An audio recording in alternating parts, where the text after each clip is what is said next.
Assalamualaikum warahmatullahi wabarakatuh. Jadi pada kesempatan ini kita akan membahas lanjutan tentang ilmu kebumian secara singkat ya. Kita masuk ke materi selanjutnya, yaitu tentang sejarah di bumi ya. Di masa-masa yang terjadi di bumi dari kacamata geologi. Yang pertama kita lihat dulu, mesti kita disajikan pada geologic time scale atau skala waktu geologi. Skala waktu geologi itu merupakan perkiraan umur dan penamaan masa-masa umur atau jangka umur selama terbentuknya bumi sampai saat ini, dengan ditandai dari beberapa kenampakan, biasanya kenampakan kehidupan ya di saat itu, maupun dari kenampakan batuan-batuan yang mungkin muncul pada masa-masa itu. Ya, jadi kita bisa melihat ada dua kelompok besar ya, yang disebut sebagai masa Prekambrian ya, di depan sini nih. Ya, jadi di depan ini ada masa Prekambrian, kemudian di belakangnya diikuti oleh masa Phanerozoik ya. Jadi ada dua masa besar ya. Oke, ini disebut sebagai eon. Ya, sebagai eon. Mungkin lebih jelasnya di sini nih ya. Ini disebut sebagai eon. Ya, jadi ada dua eon. Jadi Prekambrian yang di bawah di sini nih sama Phanerozoik. Nah, Prekambrian dibagi menjadi tiga eon, yaitu Hadean. Mungkin di sini lebih jelas ya. Hadean, Archean, dan Proterozoik. Ya. Jadi dibagi menjadi tiga kelompok besar. Prekambrian ini masanya paling lama, lebih dari 4,5 miliar ya, dari sekitar 4,5 miliar. Dia mencakup masa yang cukup lama, 4,5 miliar. Kemudian yang mulai dari Phanerozoik ini, mulai dari Kambrian awal ini masanya sekitar 500 juta tahun yang lalu. Oke. Nah, itu kita akan coba bahas satu persatu. Ini rangkumannya kira-kira semacam ini ya.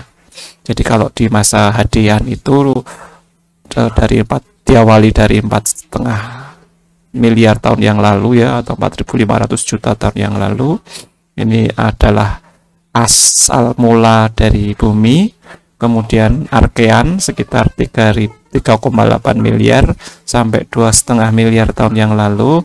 Itu dikenal dari perkembangan tanaman dan binatangnya. Itu adalah didapatkan pertama kali organisme bersel satu.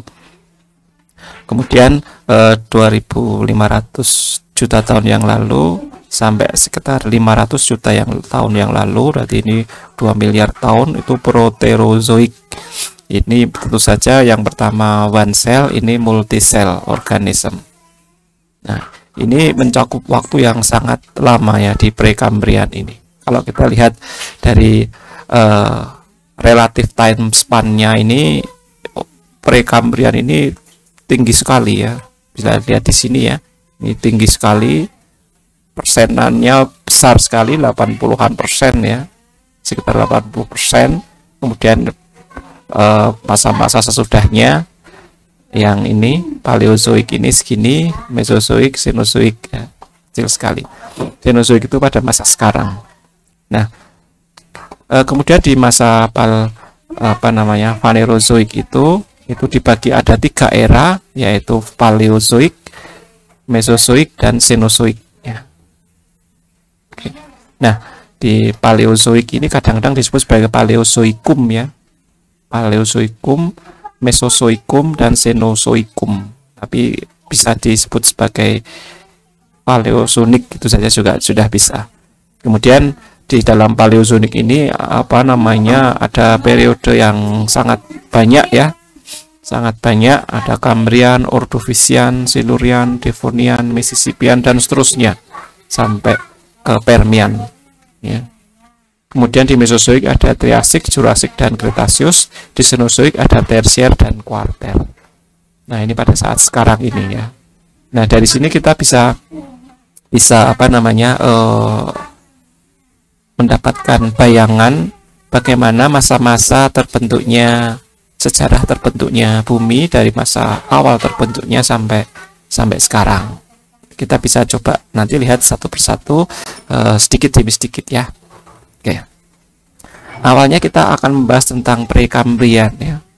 Prekambrian ini mencakup waktu yang dominan di skala waktu geologi.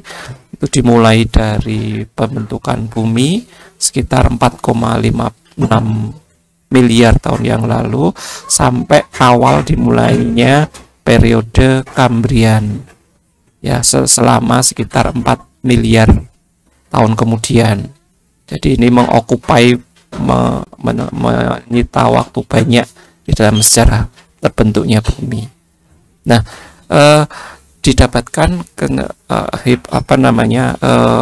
penemuan batuan-batuan yang umurnya itu Prekambrian itu di tempat-tempat di benua biasanya yang relatif tidak terkena tektonik dan stabil.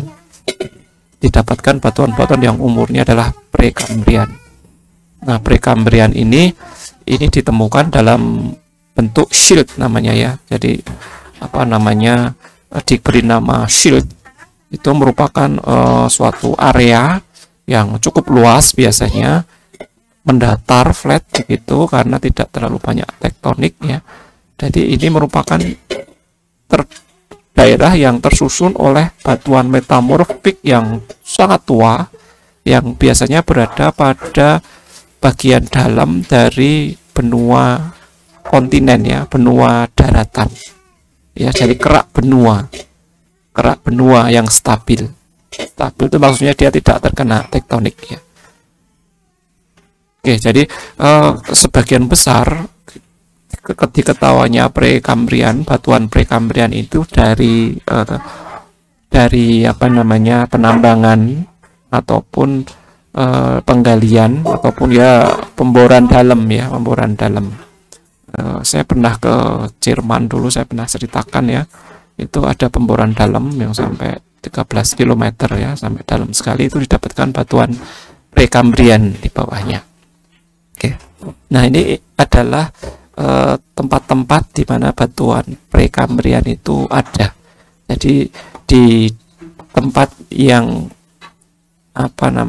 kerak benuanya itu stabil, yang berwarna ungu berwarna pink ini ya.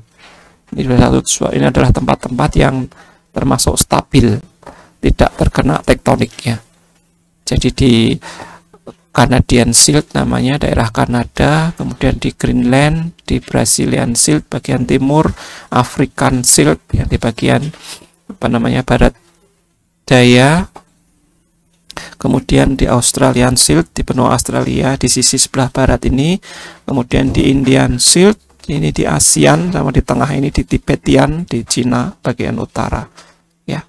Oke, jadi daerah-daerah yang warnanya jambon ini merupakan shield, tempat di mana di bawahnya itu didominasi oleh batuan metamorf yang purba. Kemudian yang berwarna coklat ini itu adalah daerah-daerah yang tidak stabil, dia terkena tektonik ya. Berarti dia tempat bertemunya dua lempeng biasanya ya. Jadi ini pertemuannya dua lempeng, ini juga iya. Jadi tempat-tempat pertemuannya dua lempeng ini merupakan daerah yang tidak stabil, sehingga batuan asli yang batuan Prekambrian itu tadi itu sudah bercampur atau akan terdaur ulang ya, karena akan masuk kembali ke mantle dan menjadi batuan yang baru lagi, batuan beku yang baru lagi. Oke. Nah, dari sisi sejarah geologinya, dari kita baca satu-satu ya, Precambrian history. Jadi atmosfer bumi pada awalnya itu terbentuk dari gas yang mirip dengan gas yang terjadi pada erupsi gunung api sekarang. Jadi uap air, karbon dioksida, nitrogen, dan beberapa gas yang mengikuti, tetapi tidak ada oksigen. Kemudian pada selanjutnya itu tanaman-tanaman yang awal itu berevolusi menggunakan fotosintesa dari gas karbon dioksida yang ada dan menghasilkan oksigen. Ya. Kemudian akan terkumpul oksigen yang akan ada atau muncul di atmosfer sekitar 2,5 miliar tahun yang lalu. Kemudian Precambrian ini juga ditunjukkan dari fosil ya. Jadi the most common Precambrian fossil atau fosil Precambrian yang sering muncul itu disebut sebagai stromatolites ya. Stromatolit itu adalah suatu lapisan yang atau kolom lapisan begitu yang isinya adalah kalsium karbonat. Ya, tidak ditemukan organisme di situ, tapi kemungkinan kalsium karbonat tadi itu hasil dari alga ya. Hasil dari alga yang mati kemudian akan terbentuk kalsium karbonat. Jadi karena adanya alga ini dipercaya pada saat itu alga itu mulai berfotosintesa ya, jadi menghasilkan oksigen. Beberapa dari fosil-fosil kuno tadi itu tersimpan atau terdapat di chert. Chert itu suatu batuan sedimen yang secara kimiawi itu memadat ya, memadat. Namanya adalah chert. Jadi stromatolites itu tersimpan di chert ini. Oke. Nah, kemudian kita masuk yang kedua di Paleozoik ya, Paleozoik ya, di Paleozoik ya. Paleozoik itu dibagi menjadi Paleozoik awal yang anggotanya adalah Cambrian, Ordovician, Silurian begitu ya. Ini kalau yang Paleozoik tengah, ini Paleozoik akhir di Permian. Ya. Di Paleozoik awal ini mengikuti atau era setelah adanya Precambrian tadi. Ya, jadi 540 juta tahun sejarah bumi itu dibagi menjadi 3 era: Paleozoik, Mesozoik, dan Cenozoik. Ya, jadi yang sebelumnya tadi yang sekitar 4 miliar tahun lebih sedikit itu tadi ya, itu dikuasai oleh Precambrian ya, jadi ketiga kelompok dari Precambrian tadi. Nah, tapi ini 540 juta tahun ini dibagi menjadi 3 kelompok.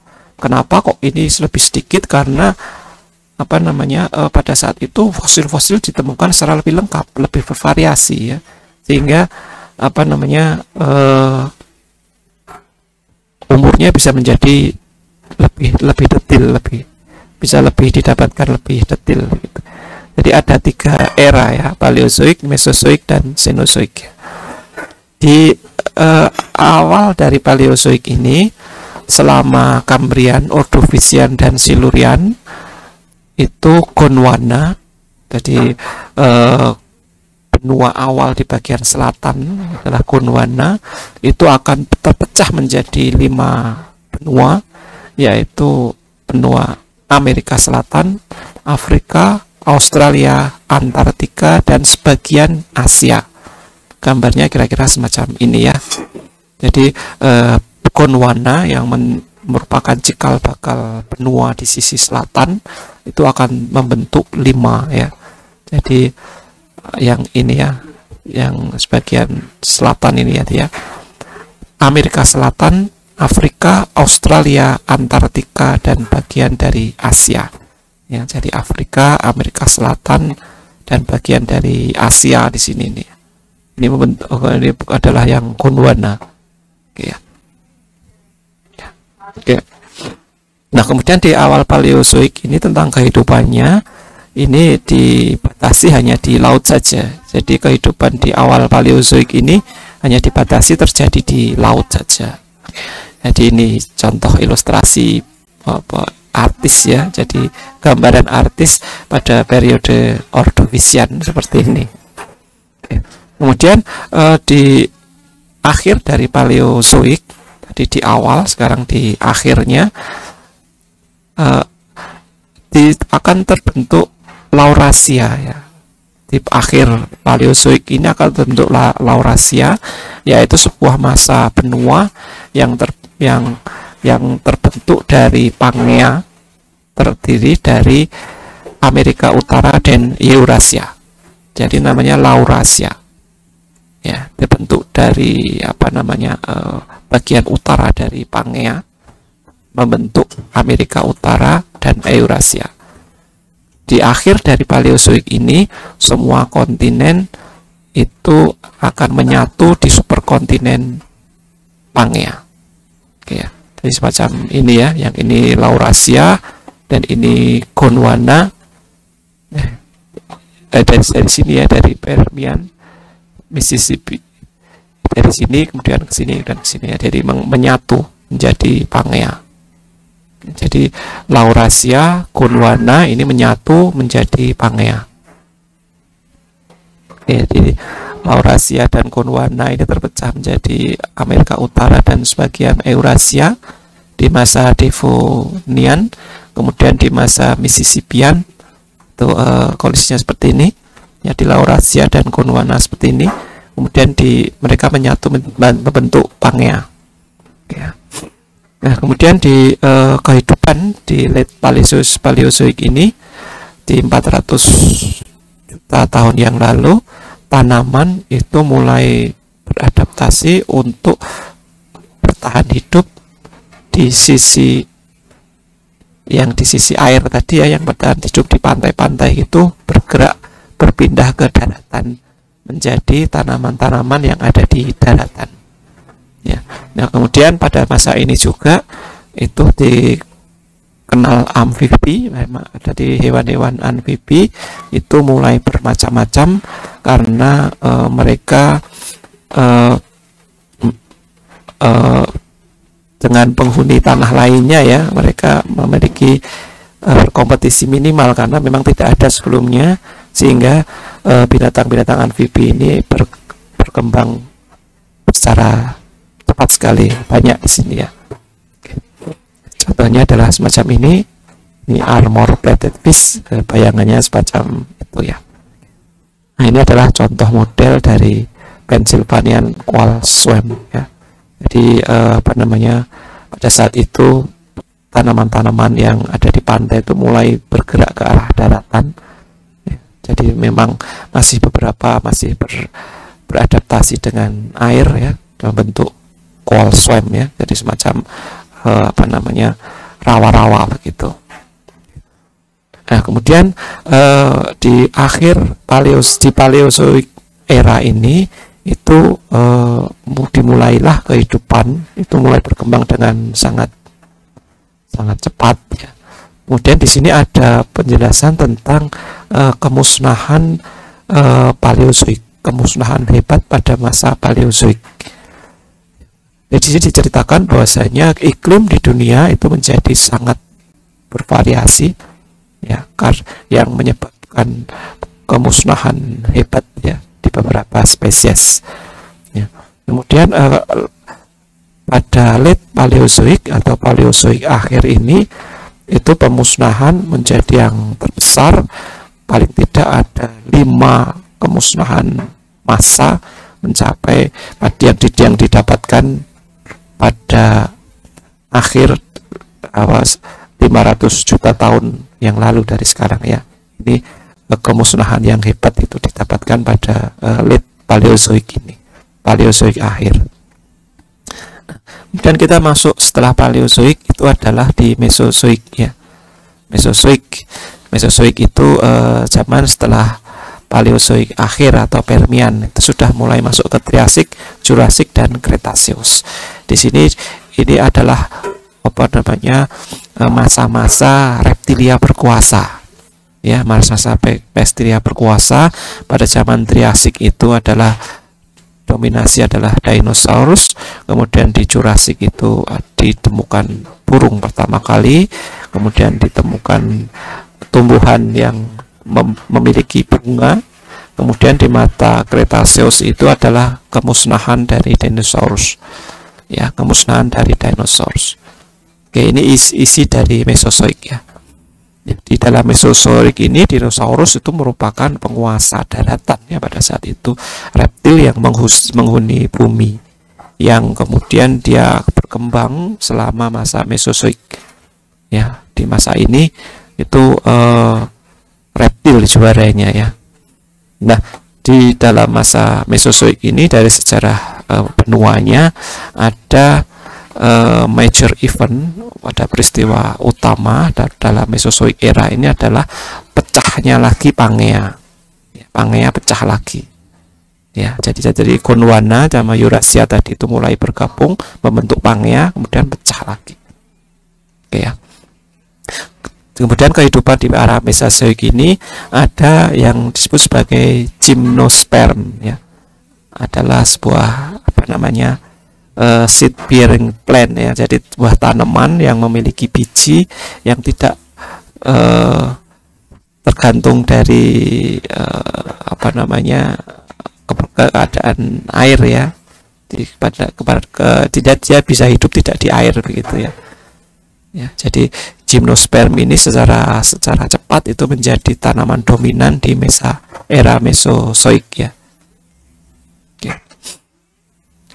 Gini contoh saja.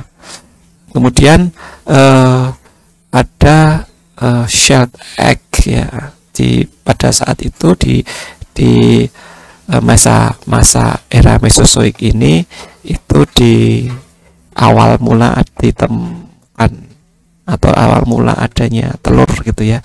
Tidak seperti amfibian, reptil memiliki telur yang ada cangkangnya, yang bisa dipasangkan atau diletakkan di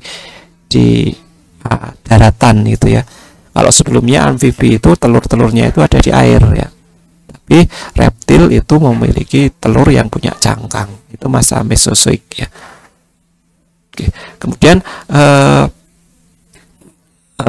pada saat itu juga itu ada eliminasi atau binatang-binatang yang hidup di air itu akan tersingkirkan ya, akan mulai tersingkirkan. Yang ini menjadi bagian evolusi yang sangat penting, karena pada saat itu binatang-binatang yang hidup di air itu mulai tidak mendominasi ya, yang mendominasi adalah binatang-binatang yang ada di daratan. Oke, nah ini ditunjukkan dominasi adalah di reptil dengan keunggulan telur yang tercangkang tadi. Reptil menjadi hewan dominan, hewan darat dominan pada saat itu. Ya. Kemudian pada akhir dari era Mesozoik ini beberapa reptil itu menjadi musnah ya, beberapa reptil itu menjadi musnah. Oke. Jadi ini contohnya ada reptil yang terbang gitu ya, namanya Pteranodon ya. Ini juga contoh dari skull atau tengkorak buaya yang sudah punah pada saat itu. Kemudian di akhir masa Mesozoik tadi itu terjadi masa kemusnahan dari reptil-reptil itu tadi, kemudian berganti masa menjadi Cenozoik ya. Cenozoik itu dibagi menjadi dua periodenya, tersier dan kuartener ya. Pulau Jawa ini sebagian besar umurnya adalah tersier ini, tersier dan kuarter di Pulau Jawa ya. Kemudian tersier ini dibagi menjadi Paleosen, Eosen, Oligosen, Miosen dan Pliosen. Kemudian di kuarter dibagi menjadi Pleistosen dan Holosen. Ya, dibagi di dalam masa tersier ini itu sebagian besar mamalia yang hidup. Kemudian di masa Pleistosen dan Holosen ini terbentuk manusia. Mulai terbentuk manusia. Nah, diawali oleh masa Cenozoik, ini contoh di utara Amerika Utara. Cenozoik era itu dibagi menjadi dua periode yang memiliki durasi tidak sama ya, periode tersier dan periode kuarter. Ya, interaksi plat selama masa Cenozoik ini itu menyebabkan banyak gunung yang terbentuk. Ya, jadi pada saat ini setelah terpisahnya Pangea tadi itu mulai bertabrakan antar plat ya, antar lempeng yang menyebabkan terbentuknya gunung-gunung, vulkanisme dan gempa-gempa ya, dan gempa bumi. Kemudian kehidupan di zona Cenozoik ini mulai terbentuknya mamalia. Mamalia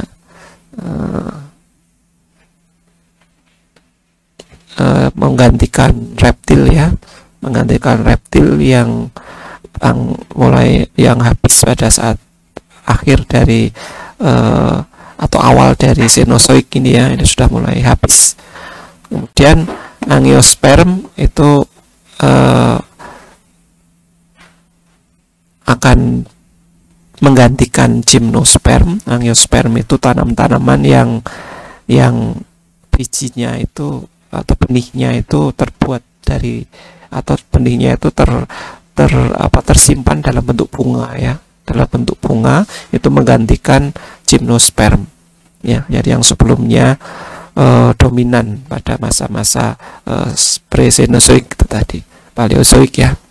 Oke. Pada masa-masa Jurassik, macam masa-masa Triasik itu akan tergantikan tanamannya menjadi tanaman yang berbunga. Kemudian mamalia itu menggantikan reptilia di masa Cenozoik ini ya. Adaptasi yang terjadi seperti darahnya menjadi hangat, kemudian terbentuknya rambut di tubuh yang kemudian heart and lungs itu lebih efisien, itu pada saat itu menjadikan mamalia itu lebih aktif daripada reptilia. Oke. Nah, ini adalah contoh fosil pada masa Cenozoik yang berhasil digali ya. Fosil-fosil hewan maupun mamalia yang ada dalam masa Cenozoik.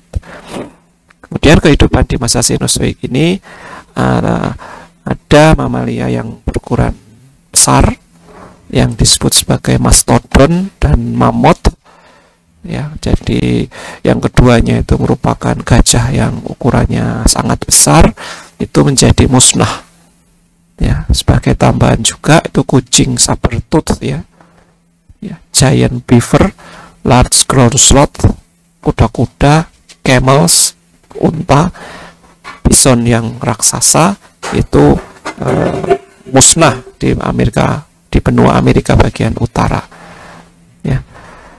Alasan dari kepunahan ini masih menjadi teka-teki dari para saintis ya. Kenapa kok mastodon dan mammoth itu menjadi punah? Itu kemungkinan disebabkan oleh es ya, masa zaman es. Jadi terhabisi oleh es yang mencair ya pada zaman es pada saat itu. Itu masih prediksi ya. Kira-kira semacam ini yang bisa saya sampaikan untuk umur dari bumi. Ini masih sangat singkat sekali, bisa dipelajari secara lebih lanjut dari tata waktu skala geologi tadi. Oke, sekian, terima kasih. Assalamualaikum warahmatullahi wabarakatuh.